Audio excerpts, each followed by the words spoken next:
Okay, so today's notes are on these 7 principles of government. You're going to be filling out each box. Make sure that you have already, obviously you've made a copy of the notes and you're ready to type into them, or you've printed it and you're ready to write on them. Okay, the first box you're going to write popular sovereignty. That's the first principle of government.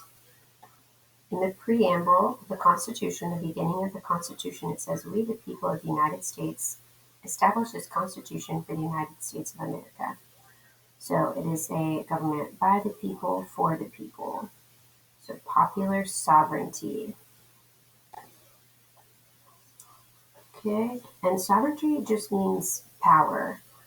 So the popular majority of the people, that's who the power is held by. Okay, next box, we need to write republicanism. Underline the REP because it connects to the word representatives. Republican REP, representatives REP. And this doesn't have to do with the party. Don't think of like the Democrats versus the Republicans. That's not what this means. This means that people exercise their power by voting for their representatives. So the United States is a republic where we can vote for our representatives. Okay, next one, federalism. The 10th Amendment says the powers not delegated to the United States by the Constitution, nor prohibited by it to the states, are reserved to the states or to the people. In other words, anything that isn't in the Constitution about like, okay, the national government has control over, let's say, the park services, then that power would go to the states. So for federalism, the idea is that any power that the national government doesn't have, it's reserved for the states or for the people. Okay, next box, separation of powers. We talked about this a little bit yesterday, but there are 3 branches: the legislative, the executive, and the judicial branch. And Article 1, 2, and 3 are where they are in the Constitution.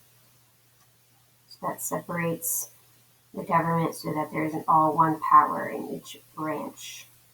Which connects to our next one, checks and balances, which we talked about yesterday.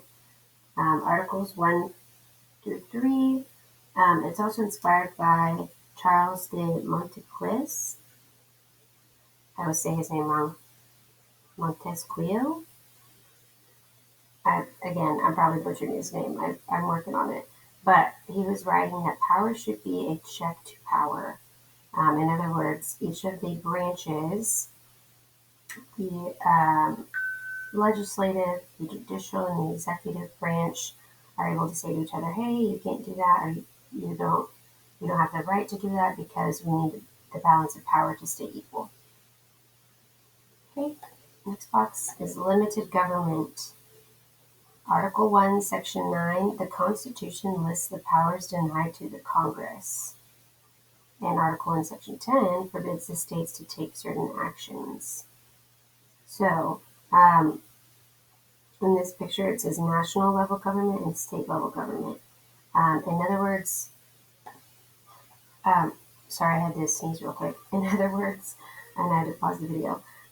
So limited government is when the national level government and the state level government are kept separate so that they have different powers, access to different powers.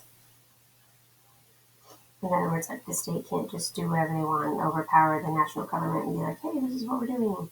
It protects the rights of national and state government so that they don't take over one another. Okay, next box. Individual rights. These are our Bill of Rights, the amendments 1 through 10. So, for example, your right to free speech, your right to freedom of religion, your right to go vote. These are all in the Bill of Rights. Okay, make sure that you have every box filled out on these 7 principles of government. There you go, you're all finished.